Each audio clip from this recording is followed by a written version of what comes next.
காலேஜ்ல மருத்துவ காலேஜ்ல மெடிக்கல் காலேஜ்ல படிக்க முடியாத நிலைமையை கொண்டிருக்காங்க. புதிய இதுக்கு மேல புதிய கல்விக் கொள்கை, அந்த கல்விக் கொள்கை ஒன்றிய அரசாங்கம் கொண்டு வராங்க. புது கல்விக் கொள்கை அது நம்மளை அடுத்த நிலைக்கு கொண்டு போல எல்லா காலேஜும் இப்ப மெடிக்கல் காலேஜுக்கு நுழைஞ்சிட்டே.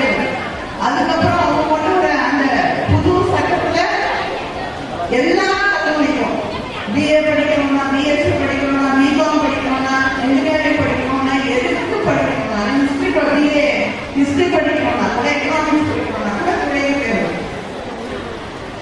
என்ட்ரன்ஸ் எக்ஸாமினேஷன் கொண்டு வர்றாங்க அப்படின்னு ஒரு நிலையை உருவாக்க அவங்க பிடிச்சிட்டு இருக்காங்க. அந்த காலேஜுக்கு யாரை எழுதி கேட்டாலும் நீங்க என்ன படிச்சிருக்கீங்க, பிள்ளைங்க என்ன படிக்கிறாங்கன்னா ஒரு டிகிரி சொல்லுங்க இல்லையா?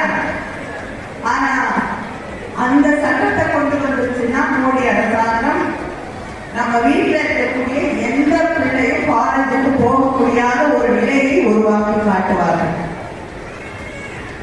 நம்ம வீட்டில் இருக்கக்கூடிய பிள்ளைகளுக்கு நல்ல வேலை கிடைக்காது, ஒரு நல்ல இடத்துல வேலை பார்க்க முடியாது. தலைவர்கள் இந்த சமூகத்திலே நாம எதை வேணாலும் செய்து காட்ட முடியும் என்ற அந்த தன்னம்பிக்கையோடு வாழக்கூடிய வாய்ப்பு கிடைக்காது. அதனால இந்த தேர்தல் அப்படிங்கிறது பெண்களுடைய உரிமைகளை பாதுகாக்கக்கூடிய தேர்தல். அதே நேரத்தில் இந்த தேர்தல் நம்முடைய அடுத்த தலைமுறை அவங்களுடைய வாழ்க்கை கெட்டு போய் விடாமல் நம்ம பாதுகாக்கணும்னா இந்த தேர்தலை நம்ம கடுமையாக உழைக்க வேண்டும். அமைக்கப்படக்கூடிய ஒரு நிலைமை என்று இன்னைக்கு வரைக்கும் அவங்க கஷ்டப்பட்டு இருக்கக்கூடிய அந்த நிலை பிள்ளைங்களை நாங்கள் போய் அந்த முகாம்களை பார்த்தீங்கன்னா கை குழந்தைகளை வச்சுட்டு பால் கூட கிடையாது. அந்த பிள்ளைகள் கஷ்டப்பட்டு இருக்காங்க. பெண்கள் அசிங்கப்படுத்தப்படுகிறார்கள், பாலிய கொடுமைகளுக்கு ஆளாக்கப்படுகிறார்கள். ஆனால் அதுக்கு நியாயம் கிடையாது, நீதி கிடையாது, விசாரணை கிடையாது. இந்த ஆபத்துகள் எல்லாம் இப்படி சண்டை மூட்டி, பிரச்சனைகளை மூட்டி, அதுல குளிர்காயம் அரசியல் செய்யணும்னு நினைக்கக்கூடியவர்கள் பெண்களுக்கு பாதுகாப்பே இல்லாத நிலை, ஒரு குழந்தைகளுக்கு பாதுகாப்பே இல்லாத நிலை அப்படிங்கிறத கொண்டு வந்துடுறாங்க. இதெல்லாம் இன்னைக்கு தமிழ்நாட்டில் இல்லை. படிக்கிறாங்க. நம்ம அரசாங்கம் நம்மை பாதுகாக்கிறது. எங்க வீட்டுக்கு போட்டு படிக்கணும்னா புதுமை பெண் திட்டத்துல 1000 ரூபாய் கொடுக்குறாங்க. எங்க வீட்டு பெண்கள் வெளியில போயிட்டு வரணும். தமிழ் புதல்வன் என்ற அந்த திட்டத்தின் வழியாக வழங்கப்பட இருக்கிறது. அது மட்டும் இல்லாம பெண்களுக்கு மாதம் 1000 ரூபாய், கிட்டத்தட்ட 1,15,00,000 பெண்களுக்கு தமிழ்நாட்டில் அந்த 1000 ரூபாய் வழங்கிக் கொண்டிருக்கிறோம். நாம் ஒன்றை நினைவிலே வைத்துக் கொள்ள வேண்டும். 100 நாள் இல்லையா?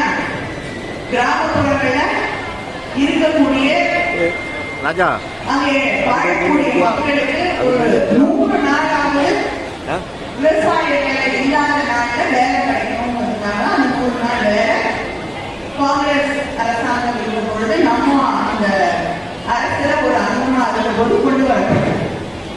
ஆனால் இந்த பாஜக அரசாங்கம் வந்த பிறகு அந்த திட்டத்துக்கு ஒதுக்கீடு செய்கிற பணத்தை குறைச்சிக்கிட்டே வராங்க. தமிழ்நாட்டுக்கு மட்டும் நான் சில மாதங்களுக்கு முன்னால் நாடாளுமன்றத்தில் கேள்வி கேட்ட போது 300 கோடி மக்களுக்கான திட்டத்தை அவங்க குறைச்சிக்கிட்டே வராங்க. அதே போலதான் தமிழ்நாட்டில் நம்ம முதலமைச்சர் அடிக்கடி சொல்றாங்க, தமிழ்நாட்டில இருந்து வரி வாங்கிக்கிறாங்க இல்லையா மத்திய அரசாங்கம். ஆனா அந்த வரி 1 ரூபாய் வாங்கினா நமக்கு திருப்பி கொடுக்கறது 26 பைசா தான். மிச்ச காசு வரவே இல்லை, அவங்க வச்சுக்கிறாங்க. ஆனா நம்ம கொடுக்குற காசு பதிலா யூபியில, உத்தரப்பிரதேசத்துல 1 ரூபாய் கொடுத்தா 2 ரூபாய் திருப்பி கொடுக்குறாங்க. தமிழ்நாட்டுக்கு தொடர்ந்து வஞ்சனை செய்து கொண்டிருக்கிறார்கள். இப்படி நம்ம கிட்ட இருக்க காசை வாங்கி நமக்கு மழை வெள்ளம் வரும்போது 1 ரூபாய் கொடுக்கல. இன்னைக்கு கூட முதலமைச்சர் அவர்கள் தூத்துக்குடிக்கு வந்து வெள்ளத்தால் பாதிக்கப்பட்டவர்கள், வீடு இழந்தவர்கள், விவசாயிகள், மீன் பிடிக்கக்கூடிய தொழில் செய்யக்கூடியவர்களோட அதெல்லாம் பாதிக்கப்பட்டிருந்தார். ஆடு மாடுகள் இழந்திருந்தார். அத்தனை பேருக்கும் நிவாரணத்தை அறிவித்தார்கள். அந்த நிவாரண தொகையிலே ₹1 கூட மத்திய அரசாங்கம், ஒன்றிய அரசாங்கம் கொடுத்த காசு இல்லை. நமக்கு இன்னும் அவங்க கொடுக்க வேண்டிய ஜிஎஸ்டி பாக்கி 20,000 கோடி. மோடி அவர்கள் நமக்கு தர வேண்டிய பாக்கி 20,000 கோடிக்கு மேல. இப்படிப்பட்ட ஒரு நிலையிலே தான் நாம் அரசாங்கத்தை நடத்திக் கொண்டிருக்கிறோம். இப்பொழுது அந்த ஆட்சி மறுபடியும் வந்தால் மாசம் மாசம் கலைஞர் மகளிர் உரிமை தொகை முதலமைச்சர் நமக்கு தராங்க இல்லையா, சகோதரிகளுக்கு, அது நிறுத்தப்படும். அதை கூட கொடுக்க முடியுமான தெரியாத ஒரு நிலை வந்துவிடும் என்று நம்முடைய முதலமைச்சரே சொல்லக்கூடிய அளவுக்கு தொடர்ந்து தமிழ்நாட்டுக்கு அவங்க பிரச்சனைகளை உருவாக்கிக் கொண்டே இருக்கிறார்கள். வெள்ளம் வந்தா எது கேட்டாலும் காசு கொடுத்ததில்லை. தமிழ்நாடு